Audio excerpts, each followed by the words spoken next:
सोचिए यमुना नदी 1376 किलोमीटर लंबी है, लेकिन इसकी बीमारी की सबसे बड़ी वजह सिर्फ इसका 22 किलोमीटर का एक बहुत छोटा सा हिस्सा है। धीरे धीरे ये गंदगी इतनी बढ़ गई कि नदी की सरफेस पर एक नई बेहद परेशान करने वाली चीज नजर आने लगी, सफेद जहरीला झाग।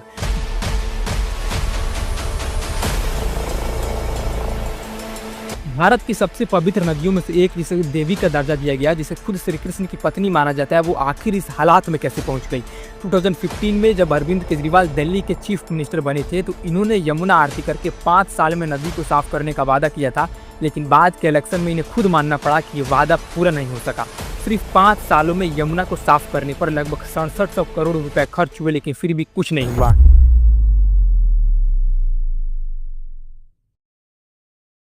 देखिए, भारत में हजारों नदियां बहती है, लेकिन बहुत कम ऐसी है जिनका नाम सीधे किसी भगवान की कहानी से जुड़ा हो, और यमुना उनमें से एक है। करोड़ों लोग आज भी हर सुबह इसके किनारे खड़े होकर सूरज को अर्घ्य देते हैं। लाखों परिवार अपने पूर्वजों की अस्थियां इसी पानी में विसर्जित करते हैं, ये मानकर कि उनकी आत्मा को मोक्ष मिलेगा। और भगवान श्री कृष्ण का पूरा बचपन, इनकी शरारतें, इनकी रासलीला, इनकी सबसे मशहूर कहानियां सब इसी नदी के किनारे रची गई। लेकिन अगर आज आप दिल्ली में कालिंदी कुंज या ITO ब्रिज पर जाकर खड़े हो जाए, तो आपको ये पवित्र नदी नजर ही नहीं आएगी, क्योंकि आपको दिखेगा सफेद झाग का एक पहाड़ जो पानी की सतह पर तैर रहा है, जैसे किसी ने पूरे नदी पर डिटर्जेंट उड़ेल लिया हो। इतना काला पानी कि उसमें अपनी परछाई तक दिखनी बंद हो जाए, और हवा में एक ऐसी बदबू जो सांस लेना भी मुश्किल कर दे। मछलियां अब यहाँ तैरती नहीं, बल्कि मरी हुई हालत में सतह पर पड़ी मिलती है, और शायद यही वजह है कि लोग अब इसे नदी कहना भूल चुके हैं। लोग इसे नाला कहते हैं, एक ड्रेन। और केवल इतना ही नहीं, अगर आप गूगल पर जाकर सर्च करोगे top 10 most polluted river in the world, तो ये यमुना आपको तीसरे नंबर पर मिलेगा। तो अब सवाल यही उठता है कि भारत की सबसे पवित्र नदियों में से एक, जिसे देवी का दर्जा दिया गया, जिसे खुद श्री कृष्ण की पत्नी माना जाता है, वो आखिर इस हालात में कैसे पहुंच गई। इस सवाल का जवाब समझने के लिए हमें बहुत पीछे जाना होगा, उस वक्त तक जहां से यमुना की कहानी शुरू होती है।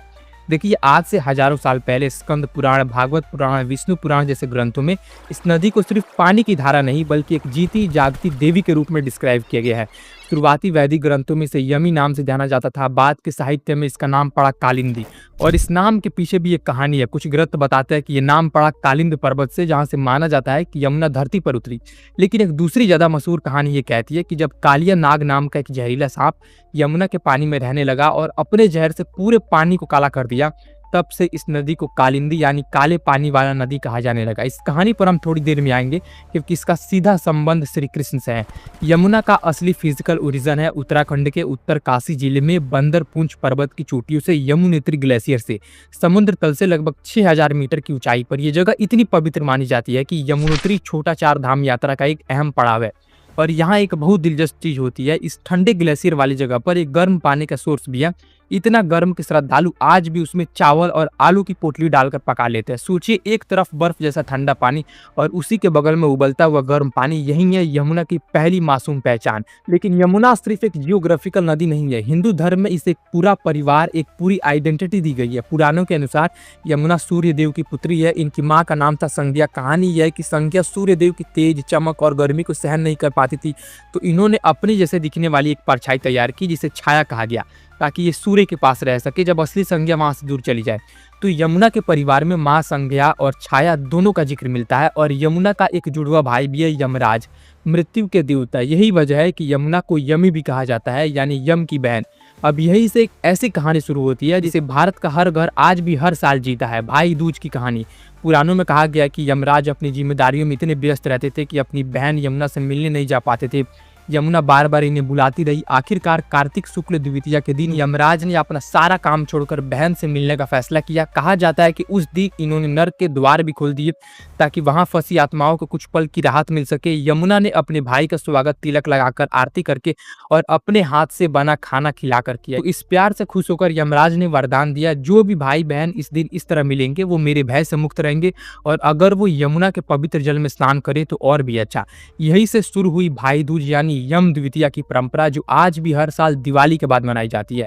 लेकिन यमुना की सबसे गहरी, सबसे इमोशनल पहचान जुड़ती है श्री कृष्ण से। कहानी शुरू होती है मथुरा की उस अंधेरी जेल से, जहां देवकी और वासुदेव कैद थे। कंस की क्रूरता से बचाने के लिए नवजात श्री कृष्ण को वासुदेव को आधी रात में यमुना पार करके गोकुल नंद बाबा के घर पहुंचाना था। कहते हैं कि उस रात यमुना पूरे उफान पर थी, तेज बारिश हो रही थी, नदी में इतना पानी था कि पार करना मुश्किल लग रहा था। लेकिन जैसे ही वासुदेव अपने पैर पानी में रखते हैं, यमुना का वाटर लेवल अपने आप कम होने लगता है, जैसे नदी खुद अपने भगवान को रास्ता दे रही हो। ये यमुना और श्री कृष्ण के रिश्ते का सबसे पहला, सबसे मार्मिक पल है। इसके बाद श्री कृष्ण का पूरा बचपन इसी नदी के किनारे वृंदावन और गोकुल में गुजरता है। यमुना के किनारे गाय चराना, गोपियों के साथ शरारतें करना, माखन चुराना, ये सब यमुना के तट की ही कहानियां है। और यहीं आती है वो कहानी जो कालिंदी नाम उस सही मायने में समझाती है, कालिया नाग की कहानी। कहा जाता है कि यमुना के एक कुंड में कालिया नाम का एक बेहद जहरीला नाग रहता था। इसका जहर इतना खतरनाक था कि जो भी उस पानी को पीता या छूता वो या तो मर जाता या बुरी तरह बीमार पड़ जाता। गांव के लोग, यहाँ तक कि गाय भी उस हिस्से के पास जाने से डरते थे। एक दिन बाल कृष्ण खुद उस जहरीले पानी में कूद पड़ते हैं, कालिया नाग के फन पर नाचते हैं और आखिरकार उसे हराकर यमुना से दूर समुद्र में भेज देते हैं।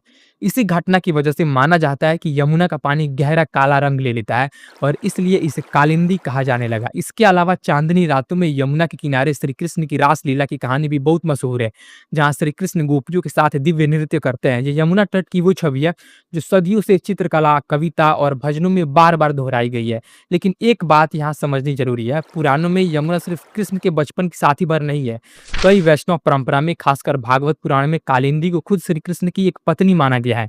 इनकी अष्टभार्या यानी 8 प्रमुख रानियों में से एक। ये पूरी तरह पौराणिक और धार्मिक परंपरा का हिस्सा है, इसलिए इसे उसी नजरिए से समझना चाहिए। कहानी है कि बड़े होकर जब कृष्ण इंद्रप्रस्थ में अपने चचेरे भाइयों पांडवों से मिलने आते हैं, तो एक दिन ये और अर्जुन शिकार पर निकलते हैं। थक कर ही यमुना किनारे पानी पीने रुकते हैं, जहाँ इन्हें कालिंदी नाम की एक तेजस्वी युवती मिलती है। ये बताती है कि ये सूर्य देव की पुत्री है और अपने पिता द्वारा नदी के भीतर बनाए गए एक महल में रहकर तपस्या कर रही है, क्योंकि इन्होंने विष्णु को अपना पति चुनने की कसम खाई है। लेकिन कृष्ण जो स्वयं विष्णु के ही अवतार है, ये इन्हें अपनी पत्नी बनाने के लिए राजी हो जाते हैं। भागवत पुराण के अनुसार कालिंदी से कृष्ण को 10 पुत्र प्राप्त हुए और इन सारी कहानियों का जिक्र सिर्फ किसी एक ग्रंथ में नहीं, बल्कि भागवत पुराण, विष्णु पुराण, महाभारत और पद्म पुराण, इन सभी में यमुना का महत्व अलग अलग रूपों में सामने आता है। महाभारत में यमुना के किनारे बसे इंद्रप्रस्थ का जिक्र है। पद्म पुराण में यमुना के जल को इतना पवित्र बताया गया है कि उसमें स्नान करने या उसे पीने भर से इंसान के पाप धुल जाते हैं और उसे स्वर्ग की प्राप्ति होती है। तो अब सवाल ये उठता है, जिस नदी को देवी का दर्जा मिला, जिसे खुद भगवान की पत्नी माना गया, जिसके जल को पाप धोने वाला बताया गया, आज उसी नदी का पानी छूने से लोग बीमार पड़ जाते हैं। ये कैसे हुआ? इसे समझने के लिए अब हमें पुराणों की दुनिया से बाहर निकलकर असली जियोग्राफिकल यमुना को समझना होगा कि आखिर ये नदी बहती कहाँ से कहाँ तक है और रास्ते में इसे मिलता क्या है। देखिए, यमुना की कुल लंबाई लगभग 1376 किलोमीटर है। ये गंगा नदी की सबसे लंबी सहायक नदी है, यानी ट्रिब्यूटरी। इसका सफर शुरू होता है उत्तराखंड के यमुनोत्री ग्लेशियर से और फिर ये नदी धीरे धीरे 5 राज्यों से होकर गुजरती है, उत्तराखंड, हिमाचल प्रदेश, हरियाणा, दिल्ली और उत्तर प्रदेश। पहाड़ों में यमुना को कई सहायक नदियां मिलती है, जैसे टोंस, जो यमुना की सबसे बड़ी सहायक नदी मानी जाती है और अकेले ही यमुना के कुल पानी का लगभग 60% हिस्सा देती है। और गिरी नदी जो हिमाचल प्रदेश से आकर मिलती है। पहाड़ों से उतरकर हरियाणा में यमुना हथनी कुंड बैराज पर पहुंचती है। यहीं से इसका बहुत सारा पानी 2 बड़ी नहरों में मोड़ दिया जाता है, वेस्टर्न यमुना नहर जो हरियाणा की तरफ जाता है और ईस्टर्न यमुना नहर जो उत्तर प्रदेश की तरफ जाती है। यानी दिल्ली पहुंचने से पहले यमुना का एक बड़ा हिस्सा सिंचाई के लिए निकाला जा चुका होता है। यहीं से नदी असल में कमजोर होना शुरू हो जाती है। फिर आती है दिल्ली, जहां से गुजरने के बाद यमुना उत्तर प्रदेश में एंटर करती है। मथुरा, आगरा जैसे हिस्टोरिकल शहरों से होते हुए जहां इसे मिलती है हिंडन नदी, नोएडा, गाजियाबाद के पास, जो खुद बहुत पॉल्यूटेड मानी जाती है। इसके आगे इटवा के पास चंबल नदी आकर मिलती है, जो यमुना की सबसे बड़ी और सबसे साफ मानी जाने वाली सहायक नदी है। अपने आप में ये एक विशाल बेसिन रखती है। इसके बाद सिंध, बेतवा, केन जैसी नदियां भी यमुना में मिलती जाती है, जो मध्य प्रदेश के विंध्य पर्वतों से निकलती है। और आखिर में प्रयागराज में यमुना गंगा से मिलती है त्रिवेणी संगम पर, जहां हर 12 साल में कुंभ मेला लगता है और जहां माना जाता है कि एक तीसरी अदृश्य नदी सरस्वती भी इन दोनों में विलीन होती है।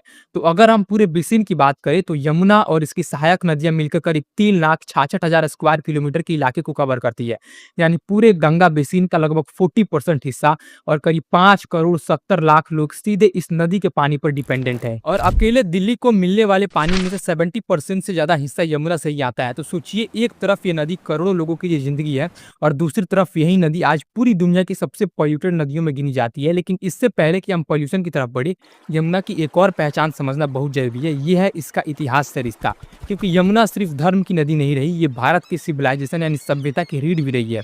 महाभारत में जिक्र मिलता है कि पांडवों की राजधानी इंद्रप्रस्थ यमुना के किनारे ही बसाई गई थी। परंपरा के अनुसार ये शहर द्वापर युग में बसा माना जाता है और आज के दिल्ली के पुराना किला इलाके को इसका स्थान माना जाता है। हिस्टोरियन इस बारे में बहस करते करते रहे कि आर्कियोलॉजिकल एग्ज़िबिशन में मिले सबूत इस पौराणिक कहानी से पूरी तरह मेल खाते हैं या नहीं। लेकिन इतना तय है कि दिल्ली के इस इलाके में इंसानी बस्तियाँ लगभग 3000 साल पुरानी है और इनका होना यमुना के इसी किनारे पर बसने की वजह से मुमकिन हुआ, क्योंकि यहाँ की उपजाऊ ज़मीन और पानी की मौजूदगी किसी भी सिविलाइज़ेशन के लिए सबसे ज़रूरी शर्त होती है। इसके बाद सदियों तक दिल्ली का इलाका अलग-अलग नाम से अलग-अलग जगह पर बार-बार बसता रहा। मौर्य काल में, फिर तोमर और चौहान राजाओं के समय, फिर दिल्ली सल्तनत के दौर में हर बार शहर का नाम बदला, हर बार राजा बदले, लेकिन एक चीज़ जो नहीं बदली वो थी यमुना के किनारे बसने की परंपरा। और फिर आता है मुगल काल, जहाँ यमुना और दिल्ली का रिश्ता अपने सबसे भव्य रूप में सामने आता है।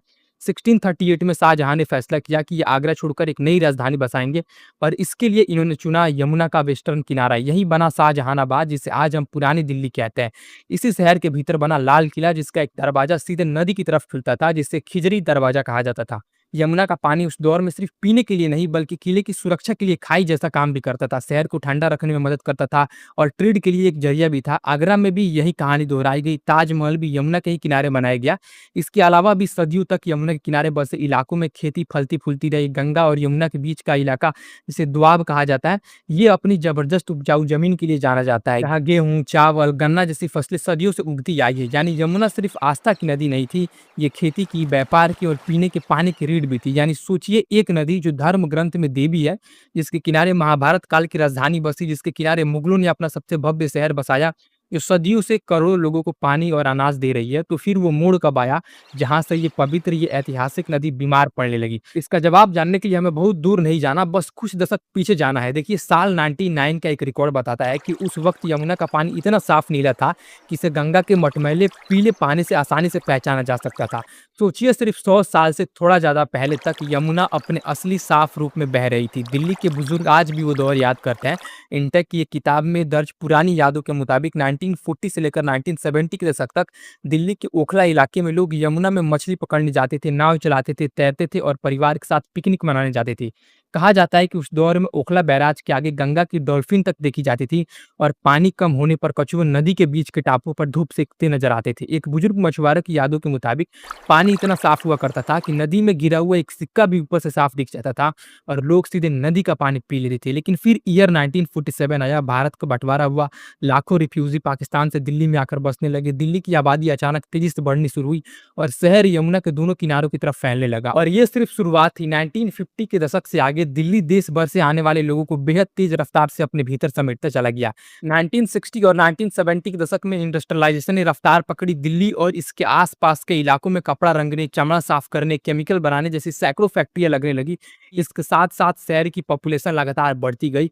लेकिन दुख की बात यह है कि जितनी तेजी से लोग बढ़े, उतनी तेजी से सीवेज सिस्टम नहीं बढ़ सका और इसका नतीजा स्टैटिस्टिक्स में साफ दिखता है। एक रिसर्च के मुताबिक यमुना में गिरने वाले ऑर्गेनिक पॉल्यूशन का लेवल, इसे बीओडी यानी बायोकेमिकल ऑक्सीजन डिमांड कहा जाता है, ये 1980 से 2005 के बीच 2.5 गुना से भी ज्यादा बढ़ गया। 1980 में जहां ये लगभग 117 टन प्रतिदिन था, वहीं 2005 आते आते ये बढ़कर करीब 276 टन प्रतिदिन हो गया। यानी सीधे शब्दों में कहे तो सिर्फ 25 सालों में नदी में गिरने वाली गंदगी 2.5 गुना बढ़ गई। और सबसे हैरान करने वाली बात यह है कि दिल्ली, जहां से यमुना सिर्फ करीब 22 किलोमीटर गुजरती है, यानी नदी की कुल लंबाई का 2% से भी कम हिस्सा, वहीं 22 किलोमीटर का टुकड़ा अकेले पूरी नदी में जमा होने वाले पॉल्यूशन का करीब 70% से 80% हिस्सा देता है।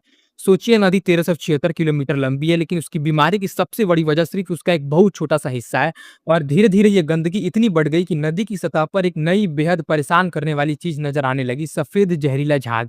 ये झाग तब बनता है जब सीवेज और इंडस्ट्रियल वेस्ट में मौजूद अमोनिया और फॉस्फेट जैसे केमिकल्स आपस में मिलते हैं।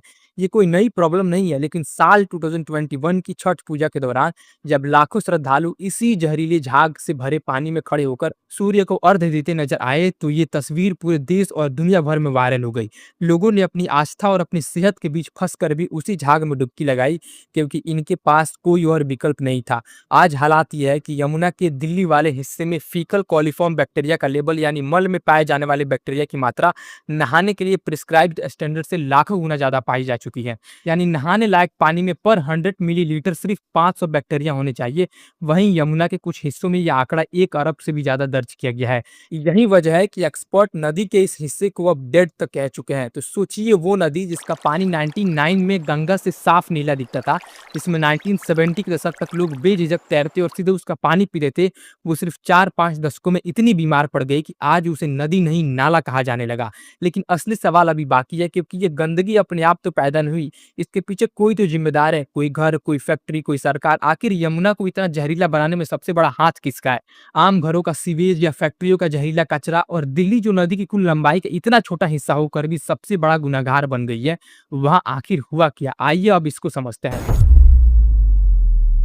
तो देखिए, अभी तक हमने समझा कि कैसे एक नदी जिसे देवी माना गया, जिसके किनारे कृष्ण का बचपन बीता, जिसके किनारे इंद्रप्रस्थ से लेकर शाहजहानाबाद तक सिविलाइजेशन बसी, वो धीरे-धीरे बीमार पड़ती चली गई। 99 के साफ नीले पानी से 1970 के दशक की मछलियाँ और नावों से आज के उस झाग तक, जिसे लोग अब नदी नहीं बल्कि नाला देखते हैं।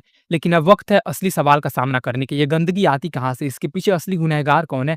चलिए सीधा जवाब से शुरू करते हैं। ज़्यादातर लोग सोचते हैं कि नदी को गंदा करने का सबसे बड़ा हाथ फैक्ट्रीज़ का है, इंडस्ट्रीज़ का है, लेकिन सच्चाई इससे थोड़ी अलग है। सेंट्रल पॉल्यूशन कंट्रोल बोर्ड यानी सीपीसीबी की एक रिपोर्ट कहती है कि यमुना में जितनी भी गंदगी मिलती है, उसका लगभग 85% हिस्सा घरों से आने वाले सीवेज का है।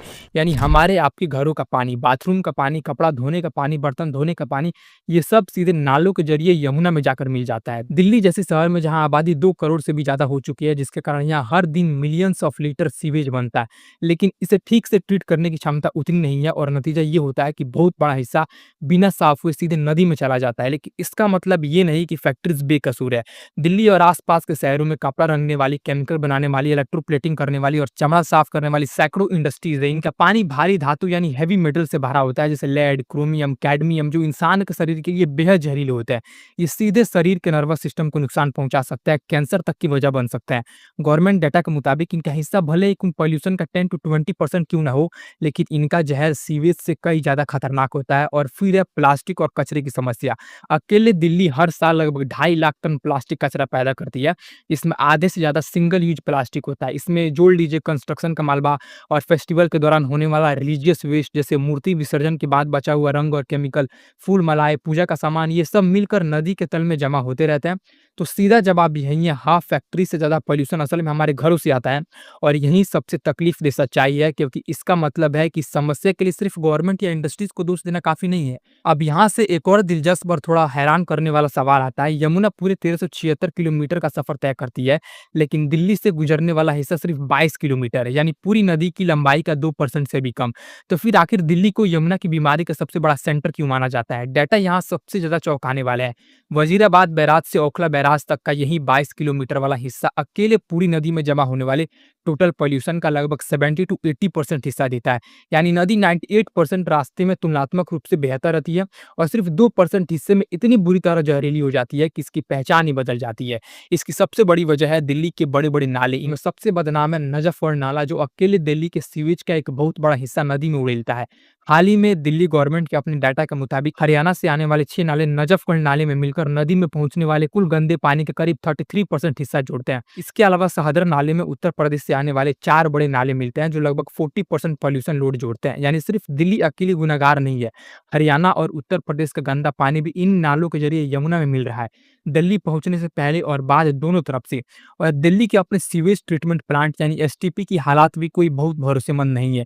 दिल्ली पॉल्यूशन कंट्रोल कमेटी की एक रिपोर्ट के मुताबिक दिल्ली में कुल 37 सीवेज ट्रीटमेंट प्लांट है, लेकिन इनमें से सिर्फ 14 ही सेट स्टैंडर्ड पर खड़े उतरते हैं। बाकी या तो पुराने हो चुके हैं, या उनकी क्षमता उतनी गंदी पानी संभालने लायक नहीं है जितनी आज के दिल्ली में पैदा होती है। तो यही है वो असली वजह, छोटा सा हिस्सा लेकिन सबसे घना आबादी वाला, सबसे कम ट्रीटेड सीवेज वाला और सबसे ज्यादा एनरोचमेंट वाला हिस्सा। यही कारण है कि यमुना अपने पूरे सफर में जितनी बीमार नहीं पड़ती, उससे कई ज्यादा बीमार सिर्फ दिल्ली में पड़ जाती है। अब सवाल उठता है, क्या गवर्नमेंट ने इसे ठीक करने की कोशिश नहीं की? जवाब है, बहुत कोशिश की गई, लेकिन नतीजे देखकर लगता है कि पैसा खर्च होता रहा और नदी बीमार होती रही। और सिर्फ दिल्ली सरकार के अपने डाटा के मुताबिक 2017 से 2021 के बीच सिर्फ 5 सालों में यमुना को साफ करने पर लगभग 6700 करोड़ रुपए खर्च हुए। यानी अगर हम सारे डाटा जोड़े तो पिछले 3 दशकों में यमुना की सफाई पर हजारों करोड़ रुपए खर्च हो चुके हैं, लेकिन नतीजा क्या निकला? कुछ भी नहीं। और केवल इतना ही नहीं, पॉलिटिक्स में भी यमुना बार बार एक बड़ा मुद्दा बनी है। 2015 में जब अरविंद केजरीवाल दिल्ली के सीएम बने थे, तो इन्होंने यमुना आरती करके 5 साल में नदी को साफ करने का वादा किया था, लेकिन बाद के इलेक्शन में इन्हें खुद मानना पड़ा कि ये वादा पूरा नहीं हो सका, 2025 के दिल्ली लेजिस्लेटिव असेंबली इलेक्शन में भी यमुना एक केंद्रीय मुद्दा रही, जहां सभी पार्टियों ने एक दूसरे पर आरोप लगाए कि उनकी सरकार में नदी और बदतर हो गई।